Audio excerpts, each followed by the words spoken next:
सारे बच्चे मेरे साथ आ जाइए एग्रीगेट टर्नओवर की डेफिनेशन पे। बेटा लास्ट क्लास में बता दिया था मैंने, लेकिन शुरू नहीं करी थी। एग्रीगेट टर्नओवर, कोई बच्चा रीड नहीं करेगा, जो भी रीड करेगा उसे माता रानी पाप लगेगा, पाप लगेगा, ठीक है, माता रानी पाप देगी। तो बेटा मेरे साथ साथ चलना है। एग्रीगेट टर्नओवर, इधर आ जाओ, इधर आ जाओ, इधर आ जाओ। बेटा पढ़ना वढ़ना सब बाद में, पहले समझेंगे फिर पढ़ेंगे। आ जाओ मेरे साथ, अच्छे बच्चे हैं ना, हाँ सर आ जाओ। बेटा जो जो मैं बोल रहा हूं ध्यान से सुनते चले जाओ, बस आप लोगों के साथ बातें करेंगे और बातों बातों में कोर्स कंप्लीट करेंगे, ठीक है। तो साहब मैं बात कर रहा हूं आपसे पहले नंबर पर कि बेटा आपने सबने सुना होगा एक कंपनी का नाम जिसका नाम है LIC। मुझे सारे प्यारे बच्चे बताएंगे, क्या आप सबने इसका नाम सुना है?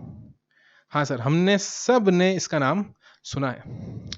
Life insurance corporation, life insurance corporation, जिसे हम प्यार से जानते हैं LIC के नाम से। और इधर होते हैं बेटा, आपको पता है LIC एजेंट्स, इधर होते हैं LIC एजेंट्स। अरे बताओ यार, है कि नहीं है? हाँ सर, इधर होते हैं LIC एजेंट्स। और आपको पता है बेटा LIC एजेंट हो सकता है बेटा आपके पापा LIC एजेंट हो, आपके चाचा LIC एजेंट हो सकता है आपकी फैमिली में ही कोई ऐसा इंसान हो जो LIC एजेंट हो, और अगर ना हो तो आस पड़ोस में अंकल वगैरह को देख लेना, कोई ना कोई तो मिल ही जाएगा आपके मोहल्ले में आपको LIC एजेंट, क्योंकि भर भर के हमारे इंडिया के अंदर बेटा ढेर सारे LIC एजेंट होते हैं। बोलो होते हैं कि नहीं होते हैं? हाँ सर होते हैं। देखो ये इसलिए मैंने बनाया कि ढेर सारे LIC एजेंट्स हमारे पास में होते हैं। हर स्टेट में हर जगह पर क्या होते हैं बेटा, LIC एजेंट्स होते हैं। बोलो हर स्टेट में हर जगह LIC एजेंट्स, हर गली हर मोहल्ले में आपको LIC एजेंट्स मिलेंगे। इतनी पुरानी और इतनी बड़ी कॉरपोरेशन है LIC, ठीक है। हाँ सर ये बात तो हमें पता है। आगे बताइए आप। बेटा मैंने कहा कि मुझे बताइए कि LIC एजेंट और LIC के बीच में क्या रिलेशनशिप होता है। सारे मुझे बच्चे बताएंगे कि LIC एजेंट और LIC के बीच में क्या रिलेशनशिप होता है। सब बताओ बेटा। सर कुछ नहीं है, एजेंट है, रिलेशनशिप एजेंसी रिलेशनशिप। अरे वाह, बच्चे ने बहुत ही बढ़िया जवाब दिया। बच्चे ने कहा साहब LIC और उसके एजेंट्स के बीच में एजेंसी रिलेशनशिप होता है, जो आप फाउंडेशन के अंदर बेटा कॉन्ट्रैक्ट एक्ट के अंदर भी पढ़कर आते हो, जिसे बोला जाता है एजेंसी रिलेशनशिप। बोलो क्या बोला जाता है? Agency relationship. Very very good, agency relationship, that's the game and that's perfect. ये देखो बेटा LIC, मुझे बताओ कि LIC को ये एजेंट क्या दे रहे हैं? बेटा ये LIC को सर्विस दे रहे हैं। और LIC बदले में इनको क्या दे रही है? बताओ LIC बदले में इनको क्या दे रही है? बेटा LIC इनको बदले में कमीशन दे रही है। यानी कि अगर आप मेरे से पूछोगे तो मैं बोलूंगा कि ये दे रहे हैं सर्विस। बोलो ये क्या दे रहे हैं? सर्विस। काय की सर्विस बेटा? एक तरीके से कहो तो सेल्स की सर्विस। क्योंकि बेटा इंश्योरेंस पॉलिसी है किसकी? कंपनी की। और इस पॉलिसी को बिकवा कौन रहा है? इस प्लान को, इस पॉलिसी को बिकवा कौन रहा है? एजेंट्स। तो एक तरीके से देखा जाए तो ये सेल्स एजेंट है। जो LIC जो प्रोडक्ट है बेटा, LIC का जो प्रोडक्ट है, उस प्रोडक्ट को बिकवाने का काम ये एजेंट्स कर रहे हैं। LIC का प्रोडक्ट क्या है? Insurance policy. अब उस पॉलिसी को बिकवाने का काम किसका? एजेंट्स का। तो एजेंट्स अपने तरफ से अपन बोल सकते हैं कि एक तरीके से सेल्स का काम कर रहे हैं, ठीक है, सेल्स एजेंट है। और सेलिंग एजेंट काय की सर्विस दे रहा है? बोलो बोलो काय की सर्विस दे रहा है? सेल्स की सर्विस दे रहा है। तो गुड्स तो दे नहीं रहा ना, तो गुड्स नहीं दे रहा तो सर्विस ही माना जाएगा। और बदले में इसको क्या मिल रहा है बताओ?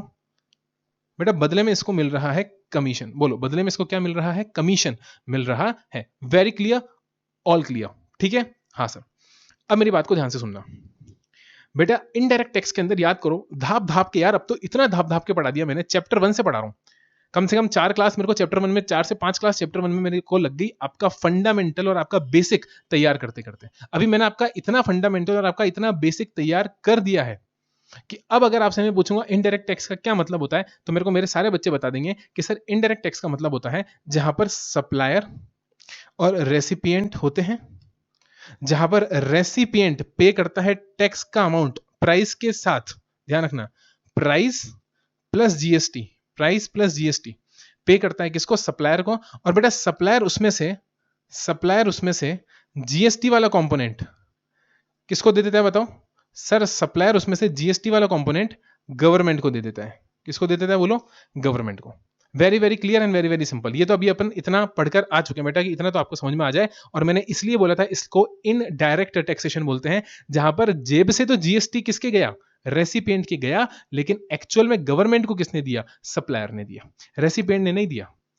देखा जाए तो रेसिपिएंट ने ही दिया, लेकिन इनडायरेक्टली दिया। कैसे दिया? इनडायरेक्टली। इसलिए अपन ने इसको बोला इनडायरेक्ट टैक्सेशन सिस्टम। यहां तो कोई दिक्कत नहीं। लेकिन बेटा मैं अगर आपसे ये कहूं, या मैं अगर आपसे ये पूछूं 2 मिनट के लिए कि आखिर टैक्स देने के लिए, आखिर टैक्स देने के लिए क्या करना पड़ता है बताओ, टैक्स देने के लिए क्या करना पड़ता है बेटा? याद करो लास्ट क्लास में मैंने आपको पढ़ाया था फ्लो ऑफ जीएसटी। याद करो, पढ़ाया था कि नहीं पढ़ाया था? हाँ सर पढ़ाया था। लास्ट क्लास में आपको फ्लो ऑफ जीएसटी पढ़ाया गया था। और फ्लो ऑफ जीएसटी के अंदर याद करो पहला सवाल क्या था, बताओ मेरे को। वो हिंदी में अपन ने कुछ क्वेश्चंस बनाए थे, हाँ सर बनाए थे। तो उसमें मैंने आपको बताया था पहला सवाल था बेटा कौन सा टैक्स देना है। फिर अगर एग्जम्पशन नहीं मिली तो देना ही देना है, देना ही देना है। फिर देना ही देना है तो अगला सवाल था बेटा कैसे देना है। याद करो अगला सवाल क्या था, कैसे देना है। देना ही देना है, कैसे देना है। कैसे देना है पर मैंने आपको क्या बताया था कि भैया टैक्स देने के लिए रजिस्ट्रेशन कराना पड़ता है। क्या बताया था मैंने आपको कि साहब टैक्स देने के लिए क्या कराना पड़ता है? अरे बोलो यार, टैक्स देने के लिए तो रजिस्ट्रेशन कराना पड़ता है। अरे हाँ सर आपकी बात बिल्कुल सही है, टैक्स देने के लिए तो रजिस्ट्रेशन कराना पड़ता है। क्योंकि मैंने आपको बताया था बेटा जब तक रजिस्ट्रेशन नहीं कराओगे अकाउंट नहीं बनेगा, अकाउंट नहीं बनेगा तो टैक्स कैसे दोगे? तो आपको गवर्नमेंट के यहाँ पर अकाउंट खुलवाना पड़ेगा। जीएसटी डिपार्टमेंट के अंदर आपको वेबसाइट पे जाकर, पोर्टल पे जाकर अपना अकाउंट खुलवाना पड़ेगा, एप्लीकेशन लगानी पड़ेगी, रजिस्ट्रेशन कराना पड़ेगा। आपको वो लोग रजिस्ट्रेशन नंबर देंगे जिसको प्यार से बेटा जीएसटी के अंदर बोला जाता है GSTIN, जीएसटी आइडेंटिफिकेशन नंबर, जीएसटिन बोलते हैं लोग इसको। क्या बोलते हैं? जीएसटिन। आगे जाके अपन डिटेल में पढ़ेंगे इसको रजिस्ट्रेशन वाले चैप्टर के अंदर, लेकिन अभी के लिए समझो कि रजिस्ट्रेशन कराने पर आपको एक नंबर मिलता है जिसको जीएसटिन बोलते हैं। और इस नंबर के बेसिस पर ही आप क्या करते हो, टैक्स अपना वहां पर डिपॉजिट करके चलते हो, रिटर्न फाइल करके चलते हो, सारा काम करके चलते हो इस जीएसटिन नंबर के बेसिस पर। बट इसके लिए रजिस्ट्रेशन कराना पड़ेगा। अब मुझे बस इतना सा बताना कि अपने केस में बेटा, ये जो केस मैंने अभी आप सबके सामने बनाया LIC वाला केस, जहां पर एजेंट है वो क्या दे रहा है बेटा, सर्विस दे रहा है, बदले में उसको क्या मिल रहा है, कमीशन मिल रहा है। अब मुझे बताओ कि साहब क्या आपको अच्छा लगेगा, अब इतना छोटा एजेंट, क्या आपको अच्छा लगेगा कि इतना छोटा एजेंट रजिस्ट्रेशन कराए जीएसटी के अंदर? बताओ।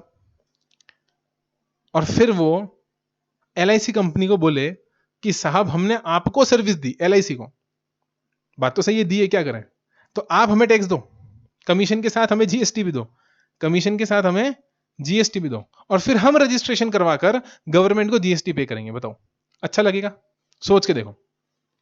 एक छोटा आदमी बेचारा, गली मोहल्ले में रहने वाला एक छोटा आदमी जो LIC की बेटा एजेंसी ले रहा है, क्योंकि उसको LIC बेचकर कुछ थोड़े बहुत रुपए का कमीशन मिलेगा, उसको आप बोलोगे कि साहब जीएसटी में रजिस्ट्रेशन करवाओ और टैक्स पे करो।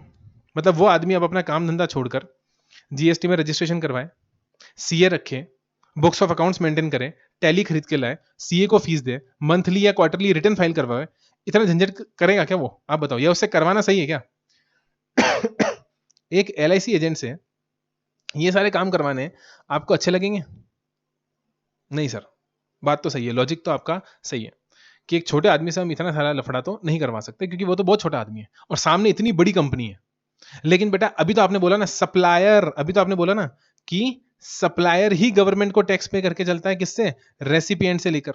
अब मेरे वाले केस में सारे बच्चे बताएंगे, मैं 2 मिनट के लिए बेटा इसे इरेज कर रहा हूं।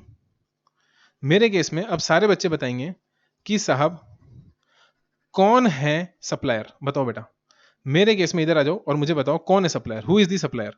बेटा यहां पर सर्विस देने वाला एजेंट है, यहां पर सर्विस देने वाला कौन है? एजेंट। और लेने वाला कौन है? LIC। यानी यहां पर सप्लायर कौन हो गया? एजेंट। और रेसिपिएंट कौन हो गई बेटा? LIC। है कि नहीं है? हाँ सर बात तो सही है। और अगर ऐसा है, अगर ऐसा है तो बेटा सप्लायर ही तो रेसिपिएंट से टैक्स कलेक्ट करता है और फिर आगे गवर्नमेंट को डिपॉजिट करवाता है। बोलो हाँ कि ना? हाँ सर। अब ऐसा बेटा यहां पर भी कर देंगे ना तो फिर दिक्कत हो जाएगी, मैंने आपको बताया। और ऐसा बेटा ये एक केस नहीं है, ऐसे बहुत सारे केस हैं जहां पर सामने छोटा आदमी है।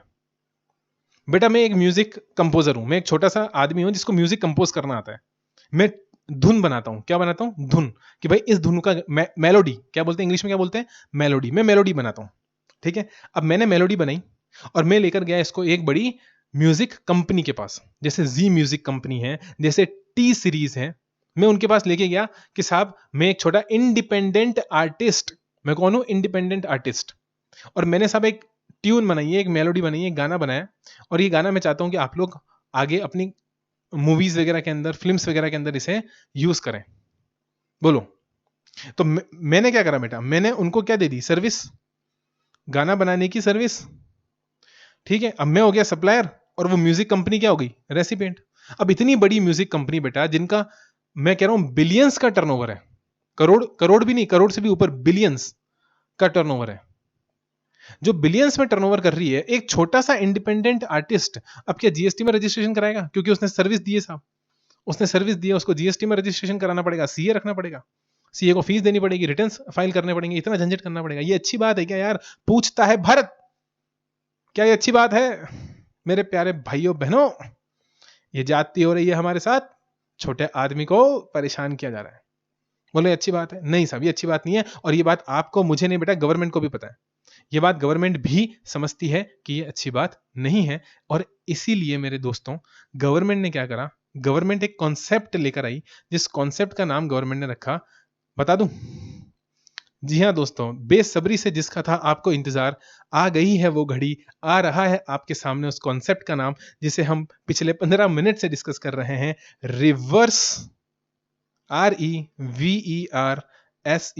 Charge, CHARGE, mechanism. बोलो, रिवर्स चार्ज मैकेनिज्म, MECHANISM,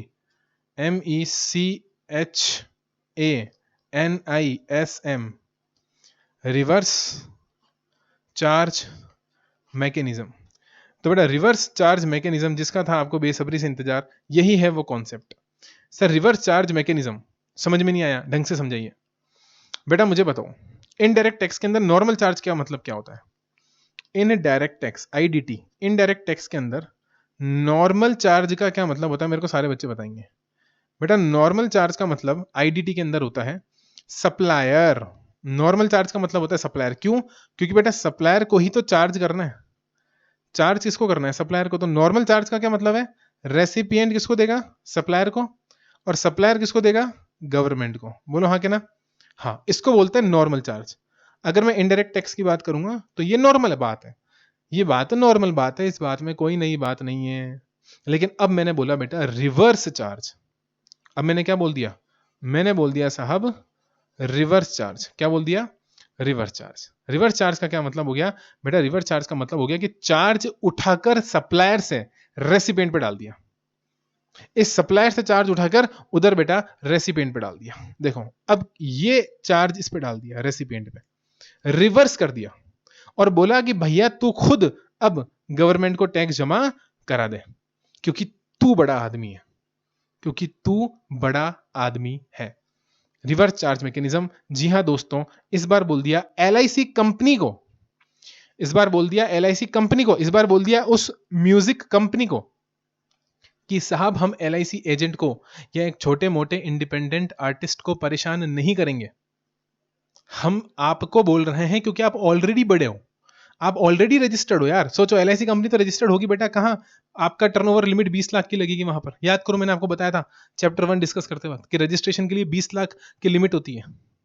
वही यहां अभी वापस डिस्कस कर रहा हूं बेटा, वही डिस्कस करने के लिए सब समझा रहा हूं आपको मैं। LIC कंपनी तो ऑलरेडी रजिस्टर्ड होगी, कि करोड़ों में बिजनेस है बेटा। वो जी म्यूजिक कंपनी, T सीरीज वगैरह, ये बड़ी बड़ी म्यूजिक कंपनीज, ये ऑलरेडी रजिस्टर्ड होंगी। तो गवर्नमेंट ने बोला कि जो इंसान ऑलरेडी रजिस्टर्ड है, जो रेसिपिएंट ऑलरेडी रजिस्टर्ड है, मेरे शब्दों पे ध्यान देना, रेसिपिएंट ऑलरेडी रजिस्टर्ड है। यहां पर रेसिपिएंट कौन था? LIC company. ये देखो यहां पे रेसिपिएंट कौन था? जी म्यूजिक कंपनी, T सीरीज, जो ऑलरेडी रजिस्टर्ड है। तो गवर्नमेंट ने बोला एक काम करो, फिर एक काम करो, तुम लोग रजिस्टर्ड होना है LIC, है LIC, आप रजिस्टर्ड होना, तो एक काम करो ना, एक काम करो, आप उसको GST मत दो, आप सप्लायर को GST मत दो। मतलब ये कि इधर आओ, अगर ये LIC कंपनी है और अगर ये एजेंट है बेटा, तो हमने बोला कि एजेंट आपको क्या देता है? सर्विस। हाँ सर। और आप एजेंट को क्या देते हो? कमीशन। हाँ सर। तो हमने बोला कि सिर्फ कमीशन दो, कमीशन के साथ GST मत दो, GST हमें अलग से दे दो, GST गवर्नमेंट को अलग से पे कर दो। अदरवाइज अगर मैं इनडायरेक्ट टैक्स सिस्टम की बात करता तो उसके अंदर क्या होता बेटा? उसके अंदर तो कमीशन के साथ जीएसटी भी देना पड़ता है सप्लायर को यानी एजेंट को, और फिर सप्लायर उस जीएसटी को आगे किसको देता, गवर्नमेंट को। लेकिन उसके लिए सप्लायर को क्या करना पड़ता बेटा, माथाफोड़ी करनी पड़ती, रजिस्ट्रेशन कराना पड़ता और पता नहीं क्या क्या अलग अलग चीजें करवानी पड़ती। पूरा प्रोसीजर वहां पर उसको अप्लाई हो जाता है उसके ऊपर, एजेंट के ऊपर, जीएसटी कानून का। बट यहां पर हमने एजेंट को कानून से, जीएसटी कानून से क्या कर लिया बेटा, बचा लिया, ताकि एजेंट के ऊपर माथाफोड़ी ना आए, ताकि इंडिपेंडेंट आर्टिस्ट के ऊपर माथाफोड़ी ना आए। बोलो समझा कि नहीं समझा? अरे बोलो समझा कि नहीं समझा? सॉरी, थोड़ी तबीयत खराब हो रखी है बेटा, गला खराब हो रखा है, इसलिए बीच बीच में खांसी आ सकती है। I am really very sorry. ठीक है, हाँ सर। तो ये बात बेटा अपन ने यहां पर समझी। क्या समझी? बोलो कि रिवर्स चार्ज के अंदर एलआईसी कंपनी को ये बोल दिया गया कि साहब आप ही अपना टैक्स जमा करा दो। बोलो किसी को कोई दिक्कत यहां तक? नहीं सर, कोई दिक्कत नहीं बेटा। मैं तो सिर्फ इतनी सी बात अब यहां पर आपसे पूछने वाला हूं। ये सब समझाने का मेरा सिर्फ इतना सा पर्पस था कि जो एलआईसी कंपनी है, मुझे बस ये बता दो, वो यहां पर सर्विस परचेज कर रही है कि सेल कर रही है? वो सर्विस, ये जो सर्विस ले रही है एजेंट से बेटा, ले रही है, क्या बोल रहे हैं, ले रही है। तो लेना बेटा परचेज होती कि सेल्स? बोलो परचेज होती कि सेल्स? परचेज, वेरी गुड, बिल्कुल सही जवाब बेटा, लेना। और ये देना, यहां पर क्या हो रहा है, देना। दे कौन रहा है, एजेंट। तो बेटा देने का मतलब होता है सेल्स, हमेशा याद रखना, और लेने का मतलब होता है, हमेशा ध्यान रखना, परचेज।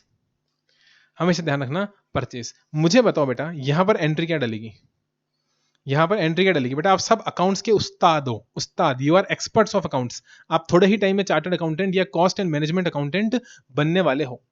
तो सीए और सीएमए वाले बच्चे जो अकाउंट्स में होशियार ही नहीं बकायदा उस्ताद होते हैं, उनसे मेरा ये पूछना है कि मेरे को बताओ कि यहां पर एंट्री क्या होगी। सर यहां एंट्री होगी purchase account debit, purchase account debit to cash, या फिर क्रेडिटर,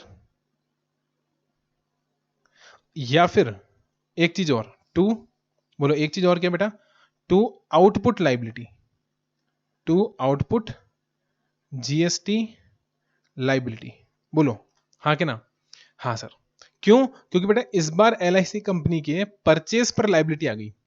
ध्यान से सुनना, इस बार एलआईसी कंपनी के साथ क्या हुआ, एलआईसी कंपनी के साथ इस बार बेटा परचेज पर लाइबिलिटी आ गई, क्योंकि रिवर्स चार्ज यहां पर एप्लीकेबल हो गया। तो रिवर्स चार्ज एप्लीकेबल होने की वजह से अब एलआईसी कंपनी को क्या करना पड़ेगा, अब एलआईसी कंपनी को परचेज अमाउंट के साथ साथ जीएसटी का अमाउंट भी खुद ही जमा कराना पड़ेगा। इसलिए हमने एक लाइबिलिटी क्रिएट कर ली, आउटपुट जीएसटी लाइबिलिटी हमने क्रिएट कर ली परचेज के साथ में। समझ में आया? हाँ। और बेटा यहां पर बताओ मुझे, एजेंट क्या एंट्री करेगा? सारे बच्चे बताओ एजेंट क्या एंट्री करेगा? सर एजेंट एंट्री करेगा कैश या फिर डेटर अकाउंट डेबिट, कैश या फिर debtor account debit to sales, to sales. बात खत्म, बात खत्म।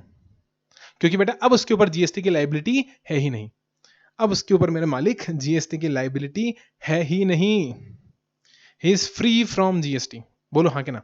हाँ सर। बात समझ में आ गई? बिल्कुल आ गई सर। बेटा ये टॉपिक जो था ना, ये टॉपिक मैंने आपको समझाया, ये सिर्फ इसलिए समझाया क्योंकि अभी आगे मैं इसे एक और टॉपिक के साथ लिंक करूंगा। क्या करूंगा? लिंक। इसलिए इसको यहां पर ही छोड़ रहा हूं। इतना समझा दिया, अब मैं इसे छोड़ रहा हूं। अभी थोड़े टाइम बाद मैं इसे क्या करूंगा, वापस आकर यहां पर लिंक करूंगा। ये अपन ने नंबर क्या डाला था बेटा? ये अपन ने डाला था नंबर 1। अब अपन डालेंगे नंबर 2, क्योंकि अब मुझे आपको एक दूसरी बात भी साइड बाय साइड समझानी है। बोलो मुझे आपको एक और दूसरी बात बेटा साइड बाय साइड यहां पर समझानी है। आई एम रियली सॉरी, खांसी आ रही है बेटा, बीच बीच में साउंड आएगा आपको, रियली सॉरी फॉर दैट। ठीक है, थोड़े टाइम में ठीक हो जाऊंगा, मेडिसिन चल रही है मेरी, ठीक हो जाऊंगा। ठीक है। सेकंड नंबर पे सारे बच्चे मुझे बताएंगे, अरे बताओ यार एग्जेम्प्ट सप्लाई का मतलब क्या होता है? सारे अच्छे बच्चे मुझे बताएंगे एग्जेम्प्ट सप्लाई का मतलब क्या होता है। बताओ बेटा एग्जेम्प्ट सप्लाई का मतलब क्या होता है? अरे सर आपने बताया था लास्ट क्लास के अंदर, हमें याद आ गया, याद आ गया यार। आपने बताया था एक होता है टैक्सेबल, एक होता है एग्जेम्प्ट, और एक होता है नॉन टैक्सेबल। आपने बताया था कि सर जो चीज टैक्सेबल होती है गवर्नमेंट उसे एग्जेम्प्ट करती है।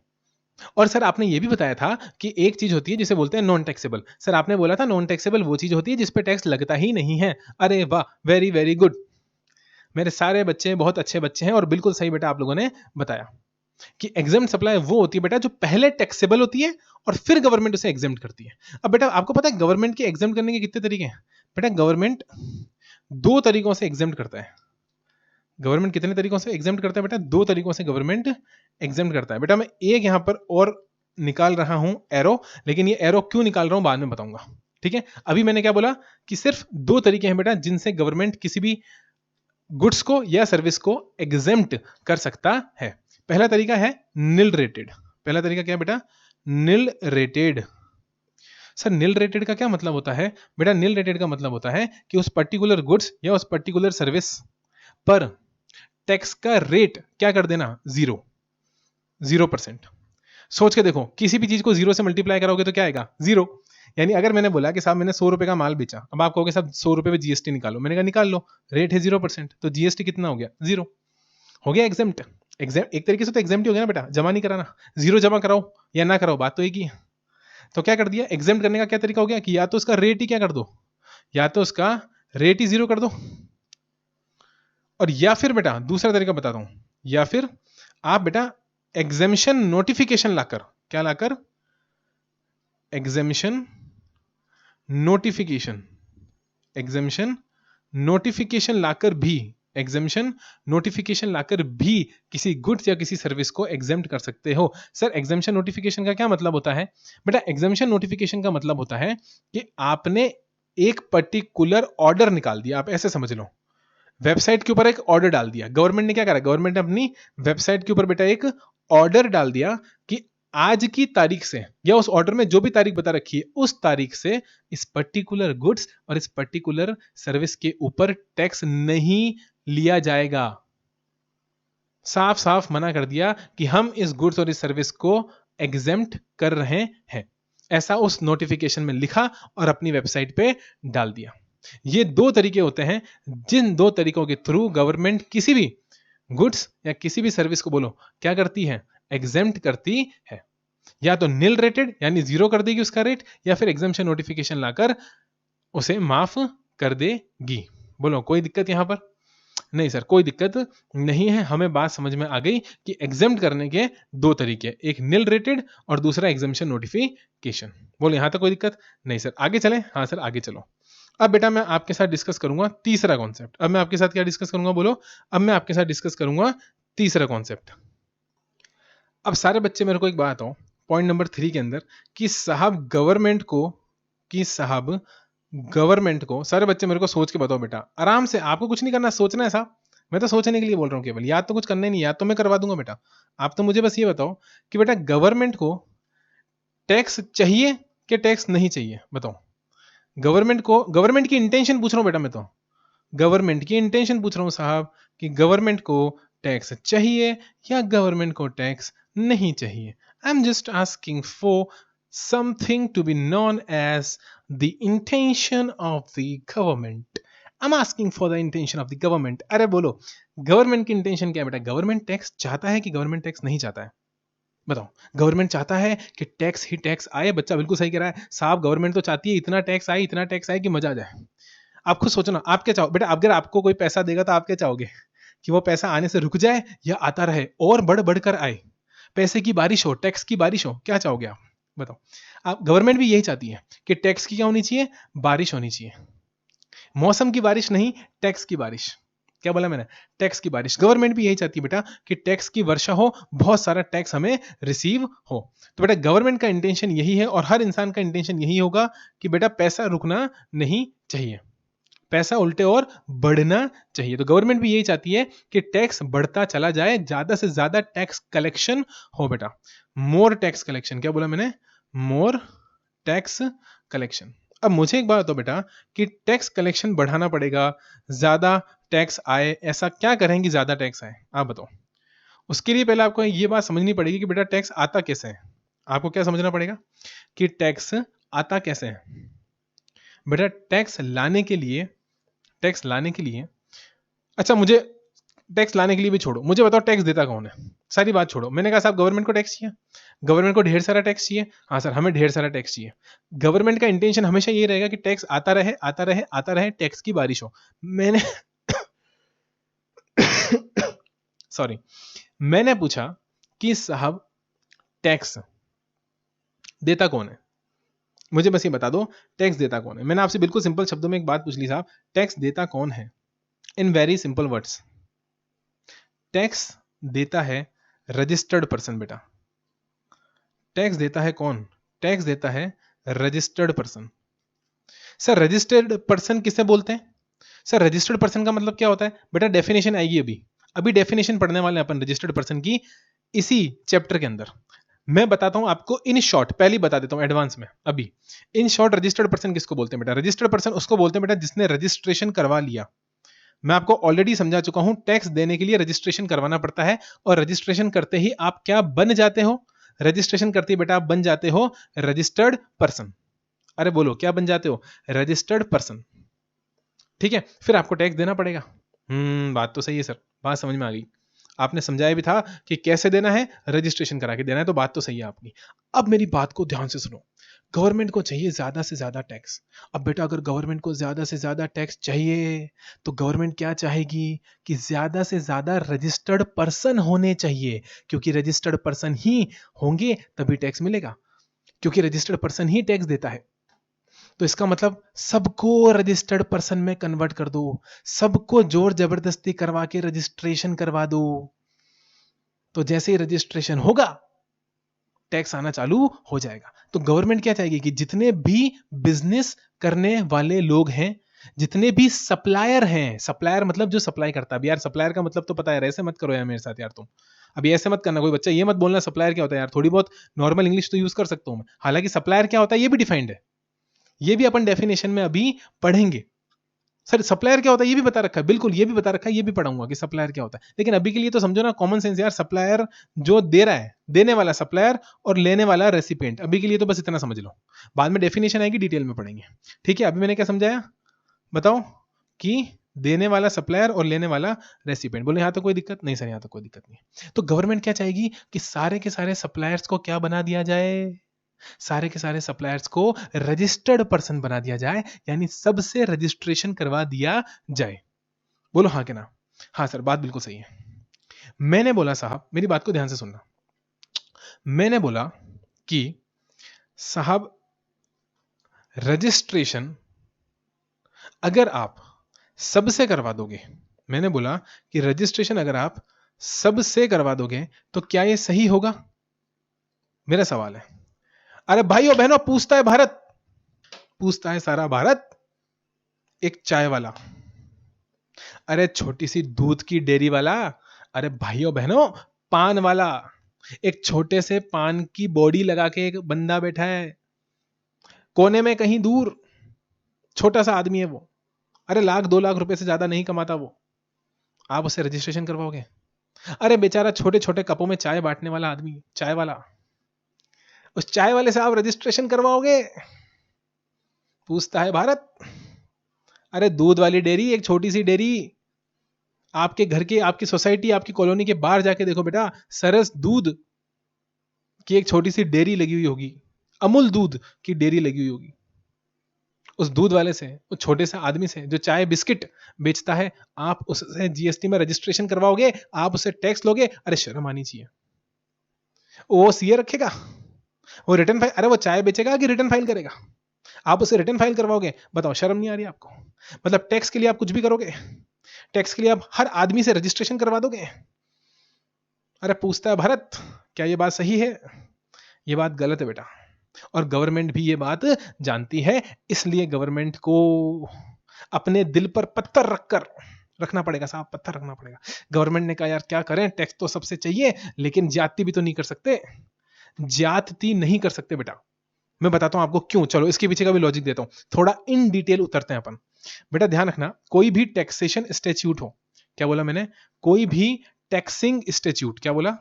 कोई भी टैक्सिंग, STATUTE, टैक्सिंग स्टैट्यूट, बेटा चाहे इंडिया में हो चाहे अमेरिका में हो, यानी कि आप किसी भी देश में प्रदेश में चले जाइए, इंडिया में आ जाइए, कहीं भी चले जाइए, कोई भी टैक्सिंग स्टैट्यूट बेटा, चाहे वो इनकम टैक्स ही क्यों ना हो आपका, आप लोग इनकम टैक्स भी पढ़ोगे, मेरे सीए इंटर वाले बच्चों के पास 60 मार्क्स का इनकम टैक्स है। सीए फाइनल वाले बच्चे जो मेरे देख रहे हैं बेटा, आपके पास डीटी है पूरे 100 नंबर का आपके पास डीटी है पूरे 100 नंबर का, 100 मार्क्स का।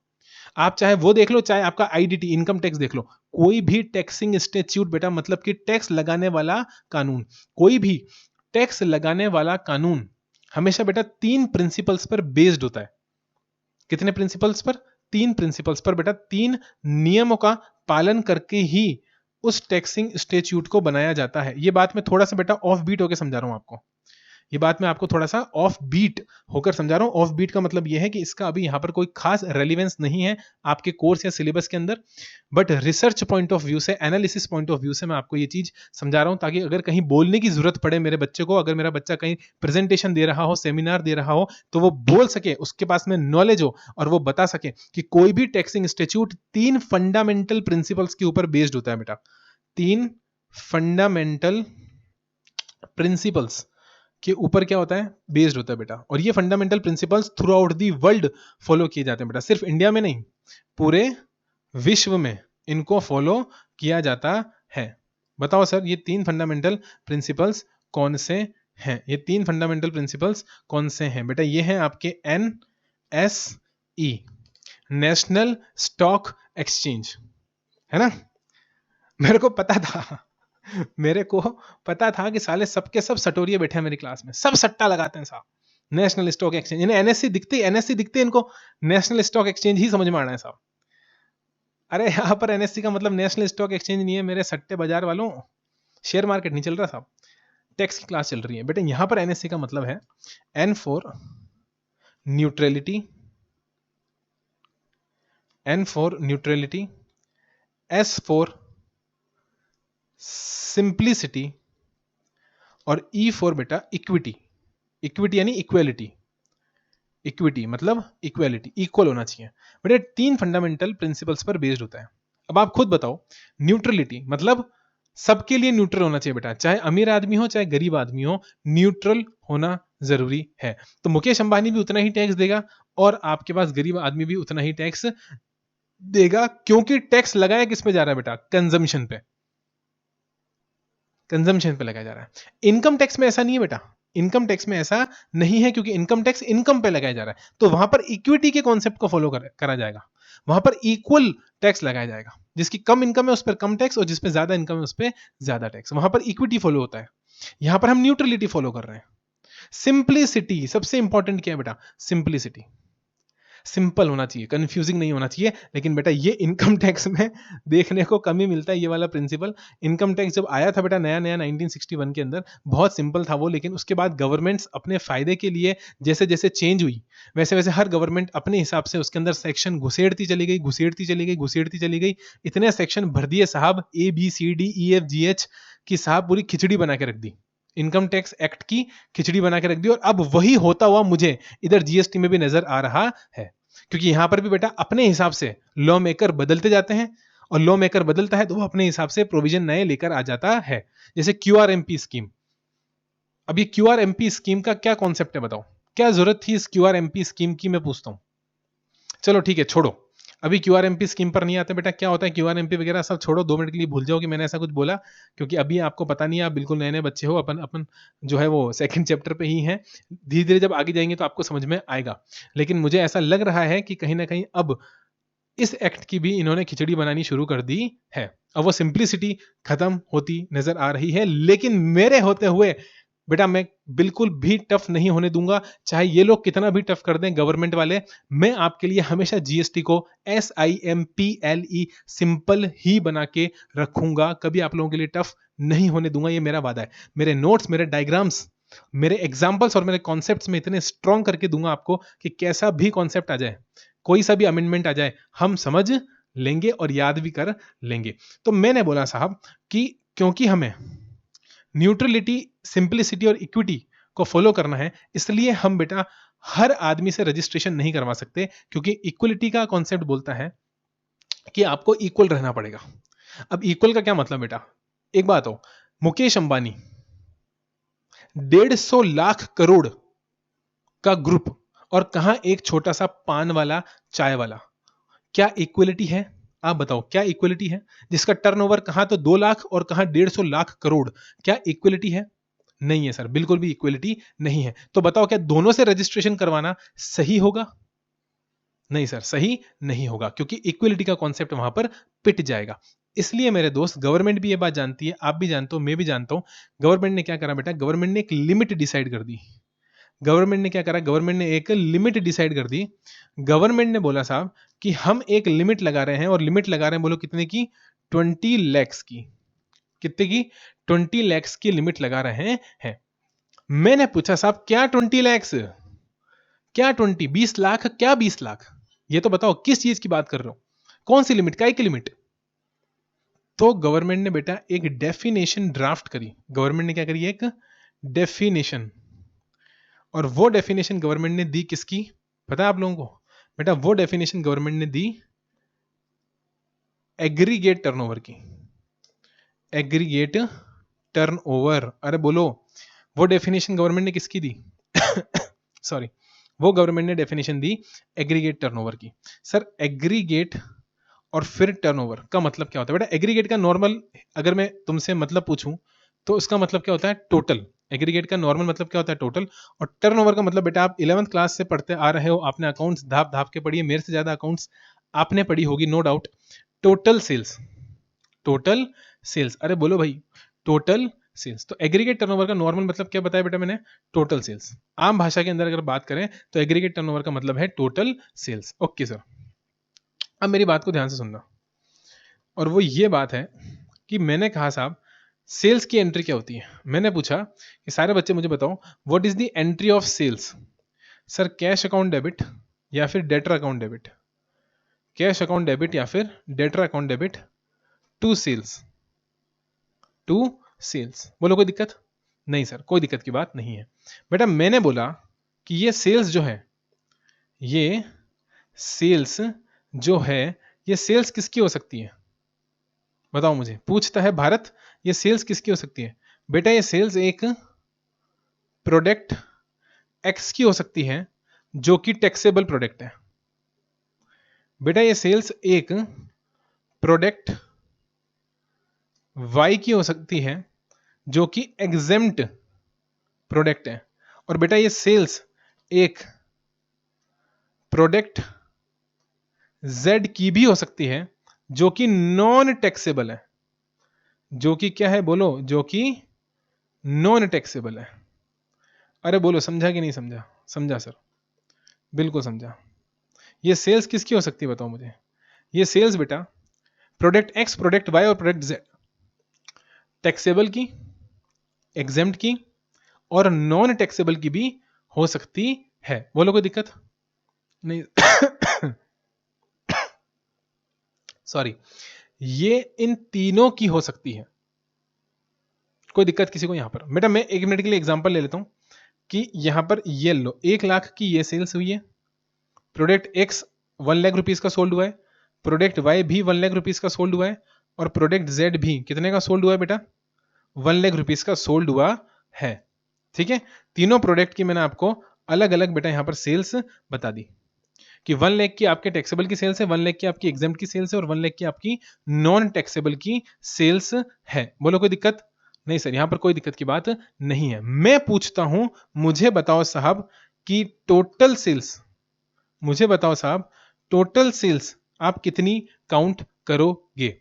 बेटा एंट्री ध्यान रखना, कोई भी बच्चा जवाब देने से पहले एक बार सोच लेना, मैंने एग्रीगेट टर्नओवर का आपको क्या मतलब बताया। मैंने आपको एग्रीगेट टर्नओवर का मतलब बताया टोटल सेल्स टू सेल्स, बात खत्म बेटा। सिर्फ सेल्स अकाउंट में जाओ, सिर्फ आपको सेल्स अकाउंट में जाना है और टू सेल्स कितना बता रहा है बस वो देखना है। सेल्स का लेजर खोलो और टोटल कितना माल बिका हुआ है, सेल्स आपने कितने से क्रेडिट कर रखा है, मुझे तो बस उसकी टोटल चाहिए। अब बताओ सेल्स कितनी है। सारे बच्चों का बिल्कुल सही जवाब, सारे बच्चे बोल रहे हैं साहब टोटल सेल्स अगर पूछोगे, अगर आप टोटल सेल्स अगर आप पूछोगे तो साहब वो तो 3 लाख रुपए ही है, वो तो 3 लाख रुपए ही है। मुझे सारे बच्चे ये बताएंगे साहब, मुझे सारे बच्चे ये बताएंगे कि आपका टर्नओवर कितना काउंट होगा, आपका टोटल टर्नओवर यानी आपका एग्रीगेट टर्नओवर कितना काउंट होगा, 3 लाख रुपए काउंट होगा। उसमें टैक्सेबल भी आएगा, एग्जेम्प्ट भी आएगा, नॉन टैक्सेबल भी आएगा। अब कुछ बच्चे यहां पर ये कह सकते हैं सर कि सर नॉन टैक्सेबल तो वो आइटम होते हैं, कुछ बच्चे ऐसे हो सकते हैं जिनको ये क्वेरी आए, जिनको ये प्रॉब्लम आए कि सर नॉन टैक्सेबल तो वो आइटम है जिस पे टैक्स लगता ही नहीं है।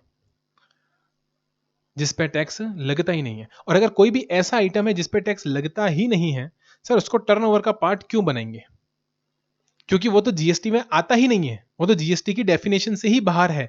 याद करो चैप्टर नंबर 1 बेटा, नॉन टैक्सेबल का एग्जांपल दिया था alcoholic liquor for human consumption, जिसे जीएसटी की डेफिनेशन से ही बाहर निकाल दिया था, आर्टिकल नंबर 366 12A। और मेरे साथ साथ याद करो बेटा आपका article number 279 capital A GST council, जिसके अंदर 5 पेट्रोलियम प्रोडक्ट्स को बाहर निकाल दिया था और क्या बोला था कि इन पर उस तारीख से जीएसटी लगेगा जो तारीख काउंसिल रिकमेंड करेगी। बोलो, जो तारीख काउंसिल रिकमेंड करेगी। याद आ रहा है कि नहीं आ रहा है? हाँ सर याद आ रहा है, हमें अच्छे से याद आ गया। ये दो आइटम ऐसा आइटम है बेटा जिनको हम बोलते हैं नॉन टैक्सेबल आइटम्स। बच्चे की क्वेरी ये है, बच्चे की क्वेरी ये है कि सर 1 लाख रुपए को टर्नओवर में क्यों लिया, जबकि ये 1 लाख रुपए ऐसे रुपए हैं जिन पे टैक्स लगना ही नहीं है।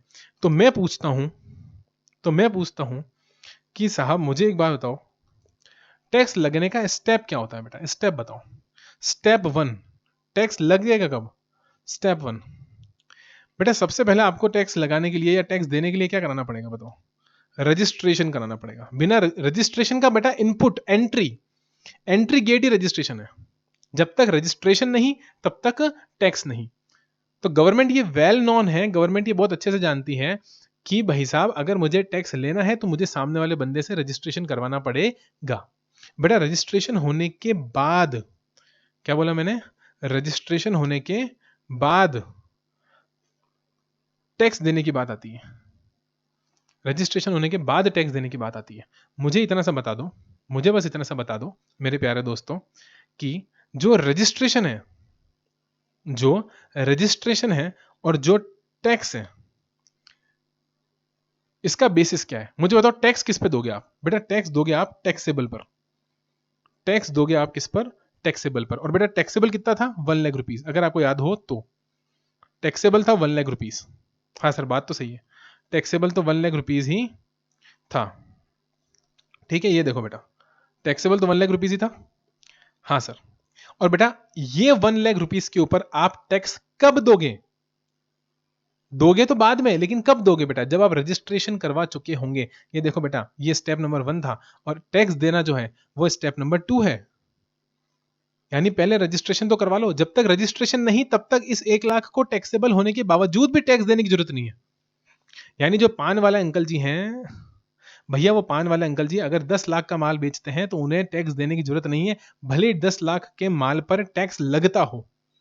भले वो 10 लाख का माल जो उन्होंने बेचा वो माल टैक्सेबल माल हो, टैक्सेबल गुड्स हो, बट स्टिल उन्हें उस टैक्सेबल गुड्स के ऊपर 10 लाख रुपीस के ऊपर जीएसटी देने की जरूरत नहीं है। बताओ क्यों? क्योंकि बेटा अभी तक उन्होंने रजिस्ट्रेशन ही नहीं करवाया। तो स्टेप नंबर 1 याद रखो रजिस्ट्रेशन, स्टेप नंबर 2 याद रखो टैक्स। आप बिल्कुल सही कह रहे हो कि नॉन टैक्सेबल पे तो टैक्स लगता ही नहीं है। तो बेटा मैं उस पर टैक्स लगा भी नहीं रहा, लगता नहीं है, मैं लगा भी नहीं रहा। एग्जेम्प्ट पे टैक्स नहीं लगता, मैं लगा भी नहीं रहा। लेकिन रजिस्ट्रेशन करवाने के लिए, बेटा रजिस्ट्रेशन करवाने के लिए गवर्नमेंट बहुत होशियार है। गवर्नमेंट ने कहा साहब भले ही हमें एग्जेम्प्ट पे टैक्स मत दो, भले ही हमें नॉन टैक्सेबल पे टैक्स मत दो, लेकिन जिस पर टैक्स देना है उस पर फटाफट दे दो।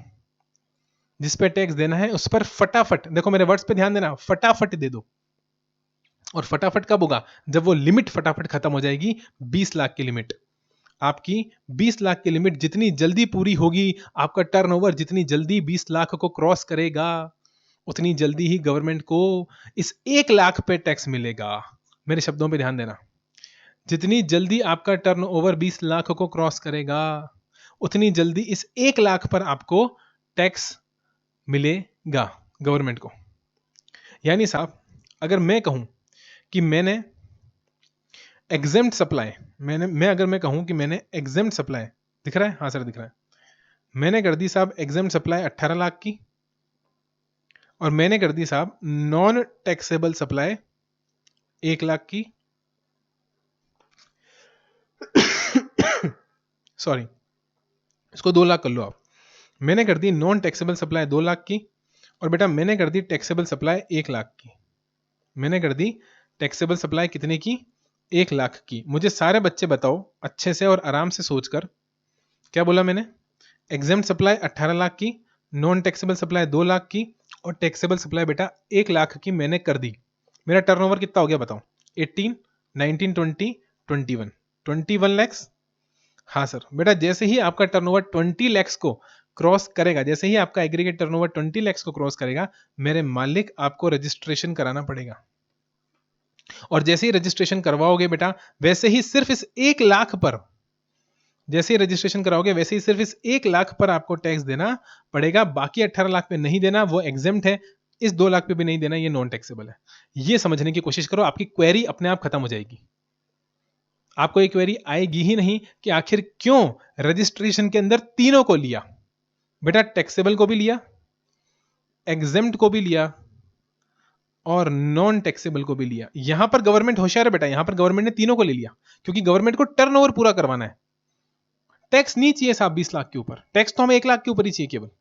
लेकिन तुम्हारी लिमिट तो पूरी कराओ फटाफट, ताकि तुम रजिस्ट्रेशन कराओ। समझे कि नहीं समझे?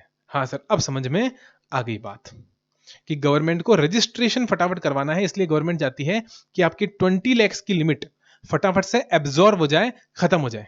इसलिए गवर्नमेंट ने तीनों को इंक्लूड करवा दिया, चाहे वो प्रोडक्ट आपका टैक्सेबल हो, चाहे एग्जेम्प्ट हो, चाहे नॉन टैक्सेबल हो। आपकी सेल्स कैसी भी हो, टैक्सेबल सेल्स हो, एग्जेम्प्ट सेल्स हो, नॉन टैक्सेबल सेल्स हो, मालिक तीनों को ऐड करो। अरे मैंने तो बोला साहब, सीधे सीधा सा कॉन्सेप्ट है, एग्रीगेट टर्नओवर बोले तो टोटल सेल्स, बात खत्म।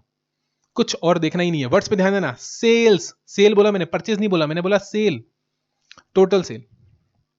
सेल्स का लेजर खोलो, टोटल देखो, बात खत्म। दिमाग ही नहीं लगाना। ये आपका हो गया एग्रीगेट टर्नओवर। बोलो, ये आपका हो गया एग्रीगेट टर्नओवर। लेकिन आपको पता है बेटा, गवर्नमेंट ने क्या करा? गवर्नमेंट ने जब ये डेफिनेशन बनाई ना एग्रीगेट टर्नओवर की, इधर आओ, गवर्नमेंट ने जब ये एग्रीगेट टर्नओवर की डेफिनेशन बनाई ना, तो गवर्नमेंट बड़ी होशियार है। गवर्नमेंट ने बेटा इस डेफिनेशन में क्या लिखा पता है आपको? गवर्नमेंट ने लिखा कि इसमें टैक्सेबल सप्लाईज आएंगी। गवर्नमेंट ने लिखा इसमें टैक्सेबल सप्लाईज आएंगी। गवर्नमेंट ने लिखा इसमें एग्जेम्प्ट सप्लाईज भी आएंगी, इसमें एग्जेम्प्ट सप्लाईज भी आएंगी। गवर्नमेंट इतनी होशियार है, गवर्नमेंट ने लिखा साहब इसमें, गवर्नमेंट ने क्या लिखा कि इसमें और क्या आएगा बेटा? इसमें आपके पास में, एक सेकेंड है ना, हाँ, इसमें आपके पास में एक्सपोर्ट सप्लाईज भी आएंगी। गवर्नमेंट ने क्या लिखा? इसमें आपके पास में एक्सपोर्ट सप्लाईज भी आएंगी। अब बेटा एक बात बताओ, इंडिया में बेचो चाहे बाहर बेचो, अरे सेल्स तो सेल्स ही है ना। अरे सेल इंडिया में करो चाहे सेल इंडिया के बाहर करो, एक्सपोर्ट का मतलब क्या होता है? विदेश में बेचना, बाहर बेचना। बेच तो रहे हो ना, मैंने क्या बोला? मेन चीज किसको पकड़ना है? सेल्स, बात खत्म। अब चाहे वो टैक्सेबल हो, चाहे वो एग्जेम्प्ट हो, चाहे वो आपके एक्सपोर्ट हो, है तो सेल्स ही ना। हाँ, गवर्नमेंट ने बेटा कहीं पर भी नहीं लिखा, पता है क्या? आगे दूसरी बातें लिख दी, मैं पढ़वाऊंगा आपको। कहीं पर भी नहीं लिखा नॉन टैक्सेबल। गवर्नमेंट ने कहीं पर भी डेफिनेशन के अंदर नहीं लिखा नॉन टैक्सेबल। अब बच्चा बोलेगा कि सर फिर इंक्लूड क्यों कर रहे हैं? फिर तो 2 लाख ही होना चाहिए, फिर 3 लाख क्यों कर रहे हैं? जब उन्होंने डेफिनेशन में लिखा ही नहीं नॉन टैक्सेबल, तो हम फिर नॉन टैक्सेबल को इंक्लूड क्यों कर रहे हैं कैलकुलेट करते वक्त? पता है बेटा क्यों? इसलिए कर रहे हैं, अब समझाऊं, देखना इधर मेरी बात को। बेटा ये है एक बड़ा डब्बा, ये है एक बड़ा डब्बा, बेटा ये है एक छोटा डब्बा, और ये है बेटा एक बॉल। क्या है बेटा? एक बॉल। बोलो क्या है? एक बॉल। एक है बड़ा डब्बा, एक है छोटा डब्बा, और एक है आपके पास में एक बॉल। ठीक है? हाँ सर। मैंने आप सभी को बोला कि इस बॉल को आपको बेटा इस बड़े डब्बे में डालना है, इस बॉल को आपको इस बड़े डब्बे में डालना है, लेकिन ऐसे डालना है कि लोगों को पता ही नहीं चले कि बड़े डब्बे में बॉल रखी है। ब्रेन स्टॉर्मिंग बेटा, ब्रेन स्टॉर्मिंग क्वेश्चन है आप लोगों के लिए। आप सबको इसका जवाब ढूंढना है। एक है छोटा डब्बा, एक है बड़ा डब्बा। बॉल को बड़े डब्बे में डालना है, बॉल को बड़े डब्बे में डालना है, लेकिन इस प्रकार डालना है, ऐसे डालना है कि बड़ी बॉल बड़े डब्बे में जाने के बाद बॉल किसी को दिखाई ना दे, पता ही नहीं चले कि बड़े डब्बे के अंदर बॉल रखी हुई है। बड़े डब्बे में बॉल डालनी है क्या? हाँ डालनी है, लेकिन कैसे डालनी है? ऐसे डालनी है कि पता ही नहीं चले कि वहां रखी हुई है। बताओ फटाफट से, ब्रेन स्टॉर्मिंग क्वेश्चन। मैं बताऊं? हाँ सर आप बताओ। बेटा मैं बताऊं क्या करूंगा? मैं इस बॉल को पहले रखूंगा छोटे डब्बे में, छोटे डब्बे को ऊपर से कर दूंगा बंद, और फिर इस छोटे डब्बे को इस बड़े डब्बे के अंदर डाल दूंगा। ये लो, तो ये मैंने छोटा डब्बा बड़े डब्बे में डाल दिया, और छोटे डब्बे के अंदर मैंने बॉल रख दी। तो बॉल फाइनली बड़े डब्बे में तो पहुंच गई ना, बड़े डब्बे में तो पहुंच गई ना। लेकिन पहुंची कैसे बेटा, डायरेक्टली कि इनडायरेक्टली? इनडायरेक्टली। बिल्कुल इसी तरह से बेटा, बिल्कुल इसी तरह से गवर्नमेंट ने क्या करा पता है बेटा, ये बॉल नहीं है, ये है आपकी नॉन टैक्सेबल सप्लाईज। बोलो क्या है? Non taxable supplies. ये बॉल नहीं है, ये आपकी नॉन टैक्सेबल सप्लाईज है। गवर्नमेंट ने, मेरे मालिक, इस नॉन टैक्सेबल सप्लाईज को पता है क्या कर दिया? एग्जेम्प्ट का पार्ट बना दिया। ओ माय गॉड, जी हां, एग्जेम्प्ट का पार्ट बना दिया। और एग्जेम्प्ट को एग्रीगेट टर्नओवर, बड़ा डब्बा पता है क्या? बड़ा डब्बा कुछ भी नहीं बेटा, बड़ा डब्बा है आपका एग्रीगेट टर्नओवर की डेफिनेशन। इस एग्रीगेट टर्नओवर की डेफिनेशन में एग्जेम्प्ट सप्लाईज लिख दिया, जो मैं आपको ऑलरेडी समझा चुका हूं और बता भी चुका हूं, जो मैं आपको ऑलरेडी समझा भी चुका हूं मेरे मालिक, और बता भी चुका हूं। ये रहा एग्जेम्प्ट सप्लाईज। सर इसका मतलब तो चीटिंग कर दी? बिल्कुल चीटिंग करी। दुनिया को क्या लग रहा है बेटा, दुनिया जब एग्रीगेट टर्नओवर की डेफिनेशन पढ़ेगी सेक्शन नंबर 2 क्लॉज 6 के अंदर, सारे बच्चों को याद होनी चाहिए बेटा, 6 लगाया, क्या लगा दिया? 6। सेक्शन नंबर 2 क्लॉज 6 कैसे याद रखेंगे? 6 लगा दिया गवर्नमेंट ने। एग्रीगेट टर्नओवर के डेफिनेशन में गवर्नमेंट ने 6 लगा दिया। सभी को याद होनी चाहिए, सेक्शन नंबर 2 क्लॉज 6 के अंदर एग्रीगेट टर्नओवर की डेफिनेशन दे रखी है, जहां पर गवर्नमेंट ने नॉन टैक्सेबल को किसका पार्ट बना दिया? एग्जेम्प्ट का। और एग्जेम्प्ट को किसका पार्ट बना दिया? एग्रीगेट टर्नओवर का। क्या बात कर रहे हो सर? बिल्कुल बेटा, और इसीलिए आपको अगर याद हो तो मैंने वहां पर 3 एरो बनाकर छोड़े थे, और मैंने कहा था कि मैं बाद में बताऊंगा तीसरे एरो का क्या पर्पस है। ध्यान रखना बेटा, तीसरा एरो नॉन टैक्सेबल का है, लेकिन ध्यान रखना गवर्नमेंट ने वर्ड्स का क्या यूज करा बेटा। मैं हमेशा कहता हूं लॉ की ड्राफ्टिंग को समझो, भाषा किस तरह से बनाई गई है उसको समझो, आपको कानून पढ़ना आ जाएगा। किसी टीचर की जरूरत आपको पड़ेगी ही नहीं, किसी पे डिपेंडेंट रहने की जरूरत नहीं बेटा आपको। उन्होंने लिख दिया वहां पर बट इंक्लूड्स। क्या लिख दिया? But includes. और अगर मैं एग्जैक्ट बोलूं बेटा तो बट इंक्लूड्स नहीं, एंड इंक्लूड्स लिखा है। क्या लिखा है? And includes. बट इंक्लूड्स तो बेटा आपको गुड्स की डेफिनेशन में मिलता है, अगर आपको याद हो तो। गुड्स की definition, goods means every kind of movable property other than money and security but includes actionable claim. याद करो, गुड्स की डेफिनेशन में था। बिल्कुल उसी तरीके से बेटा एग्जेम्प्ट की डेफिनेशन में भी इन्होंने, एग्जेम्प्ट सप्लाई की डेफिनेशन में भी इन्होंने लिख दिया and includes non taxable supplies, and includes non taxable supplies. Sir इसका मतलब क्या हुआ बेटा? इसका मतलब यह हुआ, ध्यान से सुनना मेरी बात को, बहुत ध्यान से सुनना, हाथ जोड़ के विनती है मेरी, बहुत ध्यान से सुनना। अब कंक्लूड कर रहा हूं मैं, खत्म कर रहा हूं पूरा का पूरा इतनी देर का अपना डिस्कशन। बेटा एग्जेम्प्ट सप्लाई का नॉन टैक्सेबल सप्लाई से कोई लेना देना नहीं है। मैं फिर बोल रहा हूं, ध्यान से सुनना। एग्जेम्प्ट सप्लाई अलग होती है बेटा। एग्जेम्प्ट सप्लाई वो सप्लाई है जो टैक्सेबल है। भाई जो टैक्सेबल है उसे एग्जेम्प्ट कराएं, जो टैक्सेबल ही नहीं है उसे एग्जेम्प्ट क्या करोगे? नॉन टैक्सेबल सप्लाई वो सप्लाई है बेटा जो टैक्सेबल ही नहीं है। ट्राई टू अंडरस्टैंड, जो टैक्सेबल ही नहीं है। सिर्फ एग्रीगेट टर्नओवर का पार्ट बनाने के लिए, सिर्फ 20 लाख की लिमिट को फटाफट पूरा करवाने के लिए, ताकि रजिस्ट्रेशन कराना पड़े सामने वाले को, इसलिए इन्होंने नॉन टैक्सेबल सप्लाईज को किसका पार्ट बना दिया? एग्जेम्प्ट सप्लाई का पार्ट बना दिया। सिर्फ पार्ट बनाया है, एग्जेम्प्ट सप्लाई नहीं बोल सकते आप उसको। Technically non taxable supply is not exempt supply. फिर बोल रहा हूं, non taxable supply is not exempt supply, but क्योंकि उसे अलग से लिखकर इंक्लूड करा। देखो अगर ऐसे ही था तो एंड इंक्लूड्स क्यों लिखा बेटा? इन वर्ड्स का क्यों यूज करा आपने? अगर एग्जेम्प्ट सप्लाई नॉर्मली बन रहा था तो आपने why you are using the words and includes? And include, ध्यान रखना बेटा, लॉ के अंदर कहीं पर भी अगर इंक्लूड्स लिखकर किसी चीज को इंक्लूड किया जा रहा है, इसका मतलब उसे अलग से इंक्लूड किया जा रहा है। नॉर्मली वो उसका पार्ट नहीं बनता, नॉर्मली वो उसका पार्ट नहीं बनता। इसलिए गवर्नमेंट ने यहां पर अलग से जिद, गवर्नमेंट की जिद थी साहब ये, कि हम इस तरह से छुपा के, ताकि लोगों को पता ही ना चले। क्योंकि एग्रीगेट टर्नओवर में कहीं नहीं लिखा नॉन टैक्सेबल। अब जाके अभी पढ़वाऊंगा आपको, मैं अभी आपको रीड करवाऊंगा आपकी आंखों से। एग्रीगेट टर्नओवर की डेफिनेशन में कहीं पर भी उन्होंने क्या नहीं लिख रखा? नॉन टैक्सेबल नहीं लिख रखा। उन्होंने एग्जेम्प्ट की डेफिनेशन में नॉन टैक्सेबल को इंक्लूड करवाया, और फिर एग्जेम्प्ट की डेफिनेशन उठाकर कहां कॉपी पेस्ट कर दी? एग्रीगेट टर्नओवर के अंदर कॉपी पेस्ट कर दी। बोलो समझा कि नहीं समझा? हाँ सर समझा। और अब मैं आपसे एक बात और पूछता हूं बेटा, कि अगर आपसे कोई कहता है कि साहब ये टैक्सेबल सप्लाईज, इधर देखो एग्रीगेट टर्नओवर में क्या क्या आता है, taxable supplies, exempt supplies, export supplies, taxable supply, exempt supply, export supply. मैंने बोला साहब टैक्सेबल सप्लाईज के अंदर बेटा अगर टैक्स आपको देना पड़े, मैंने बोला टैक्सेबल सप्लाई में अगर आरसीएम के अंदर आपको टैक्स देना पड़ रहा हो, किसके अंदर, आरसीएम के अंदर अगर रेसिपिएंट को टैक्स देना पड़ रहा है तो क्या बेटा उसको आप टैक्सेबल सप्लाई में जोड़ दोगे? सर क्या बोले समझ में नहीं आया। मैंने बोला कि ये है सप्लायर और ये है रेसिपिएंट। बेटा सप्लाई इसने करी है लेकिन टैक्स ये दे रहा है, टैक्स ये दे रहा है। क्या ये जो टैक्स दे रहा है बेटा, फॉर एग्जांपल 100 रुपए का माल इसने खरीदा, 100 रुपए पे 10 रुपए का टैक्स इसको देना है। मुझे बताओ क्या ये 100 रुपए का जो माल इसने खरीदा क्या ये इसके टर्नओवर में ऐड होगा? क्या ये इसके एग्रीगेट टर्नओवर में ऐड होगा क्योंकि टैक्स ये दे रहा है? अरे बोलो, बहुत बढ़िया जवाब सभी बच्चों का, बहुत बढ़िया। सर क्यों होगा, ये तो परचेज है, भले ही टैक्स ये दे रहा हूं बेटा, इसलिए मैंने वो आरसीएम वाला कॉन्सेप्ट समझाया था। आप समझे? मैंने कहा था तीनों को एक साथ लिंक करूंगा, देखो मैंने तीनों को एक साथ लिंक कर दिया। बच्चा कंफ्यूज कहां हो जाता है बेटा आपको? बेटा बच्चा वहां कंफ्यूज हो जाता है जहां वो ये देखता है कि टैक्स रेसिपिएंट खुद दे रहा है, तो टैक्स दे रहा है इसका मतलब ये इसकी, क्या ये इसकी सेल्स है? नहीं बेटा परचेज है, परचेज पे टैक्स दे रहा है। मैंने क्या बोला, सेल्स लेजर खोल के देख लो, टोटल सेल्स एग्रीगेट टर्नओवर पता लग जाएगा। ध्यान रखना टैक्स परचेज पे देते हैं, सेल्स पे नहीं देते हैं। आरसीएम के अंदर रिवर्स चार्ज के अंदर जो टैक्स दिया जाता है मेरे मालिक, वो किस पे दिया जाता है बेटा? वो दिया जाता है परचेज पर, सेल्स पर नहीं।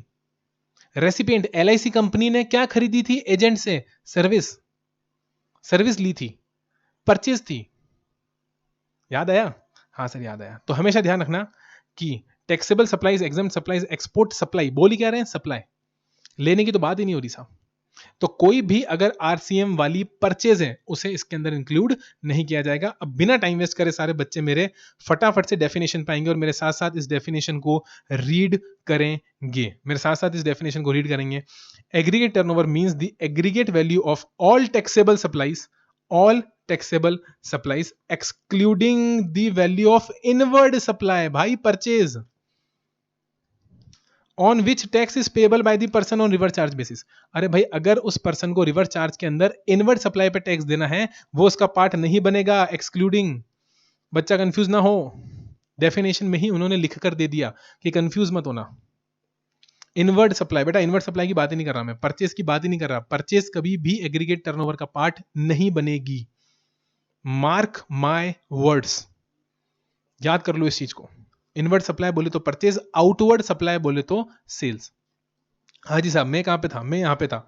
टैक्सेबल सप्लाई आएगा, अरे एग्जेम्प्ट सप्लाई भी आएगा, अरे एक्सपोर्ट भी आएगा, अरे इंटर स्टेट भी आएगा। सेम पैन पर, सेम पैन, पैन मतलब होता है pan number, permanent account number. आपको पता होगा बेटा पैन नंबर, तो आपको आराम से पता होगा, 11th-12th पढ़कर आए हो, फाउंडेशन पढ़कर आए हो, घर के अंदर आपने देखा होगा आपके मम्मी पापा का पैन नंबर होगा, और हो सकता है कुछ बच्चे हों आप में से जिनका पैन नंबर ऑलरेडी बना हुआ हो, ठीक है। और सीए फाइनल वाले बच्चे, आप तो आर्टिकलशिप कर रहे हो, तो आपको तो पैन नंबर का मतलब डेफिनेटली पता होना चाहिए ही चाहिए, ठीक है ना। हाँ सर। टू बी कंप्यूटेड, क्या लिखा है, to be computed on all India basis. बेटा पूरे इंडिया का मतलब आपके अगर 4 अलग अलग स्टेट के अंदर बिजनेस है, गुजरात में भी है, तमिलनाडु में भी है, हरियाणा में भी है, अलग अलग स्टेट्स में अगर आपके बिजनेस है तो सबका टोटल लगाकर, सारे बिजनेसेस का, सारे स्टेट्स का टोटल लगाकर उस पैन नंबर के ऊपर जितने भी आपके बिजनेस हैं सबका टोटल निकाल कर आपका क्या निकाला जाएगा, बोलो एग्रीगेट टर्नओवर निकाला जाएगा। हालांकि बेटा इस डेफिनेशन को बहुत डिटेल में अपन रजिस्ट्रेशन चैप्टर के अंदर वापस डिस्कस करेंगे, जहां रजिस्ट्रेशन के प्रोविजंस के साथ कंबाइन कर मैं इसे आपको समझाऊंगा। बट फिलहाल के लिए समझना, और इसमें क्या नहीं आता बेटा, टैक्स का अमाउंट कभी भी नहीं आता, ध्यान रखना, टैक्स का अमाउंट कभी भी नहीं आता। यानी अगर आपने 100 रुपए का माल बेचा और उस पर 10 रुपए का टैक्स है तो टोटल वैल्यू क्या हो गई, 110 रुपए। 100 रुपए का माल, सेल प्राइस 100 रुपए, 10 रुपए का टैक्स, टोटल 110। लेकिन हम यहां पर सेल्स कितनी बताएंगे, सिर्फ 100 रुपए, क्योंकि बेटा 10 रुपए तो टैक्स का अमाउंट है, गवर्नमेंट को वापस देना है, तो इसलिए वो सेल्स का पार्ट नहीं बनता, आपके एग्रीगेट टर्नओवर में इंक्लूड नहीं होगा। लेकिन आप खुद देख लो यहां पर कहां लिखा है, मैं पूछता हूं यहां कहां लिखा है नॉन टैक्सेबल। मुझे पूरा भारत बताएगा अच्छे से कि कहां लिखा है non taxable supplies. Non taxable supplies कहाँ लिखा है बताओ? नॉन टैक्सेबल सप्लाईज कहाँ लिखा है? कहीं पर भी नहीं लिखा। इस पूरी डेफिनेशन के अंदर कहीं पर भी नॉन टैक्सेबल सप्लाईज नहीं लिखा। सर फिर कहाँ लिखा हुआ है? बेटा आप तो इतना सा देख लो, एग्जाम लिखा है कि नहीं लिखा है, बस इतना सा बता दो मेरे को। एग्जाम को अलग से मार्क कर देता हूं मैं, ग्रीन से कर दूं? हाँ सर ग्रीन से कर दूं। ये देखो एग्जाम को मैंने अलग से बेटा ग्रीन से मार्क कर दिया, ठीक है। अब एग्जाम की डेफिनेशन पे आ जाओ। अब आप EXEMPT एग्जाम्ट, अब आप आ जाओ बेटा एग्जाम्ट की डेफिनेशन पर। मैं अभी आपको एग्जाम्ट की डेफिनेशन बता देता हूं।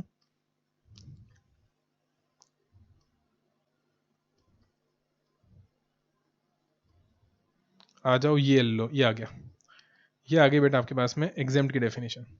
पेज नंबर कौन सा है सर? पेज नंबर 17 है बेटा। पेज नंबर 17 निकाल लो फटाफट से। और ये देखो, ये रहा एग्जाम्ट सप्लाई। कहां दे रखा है?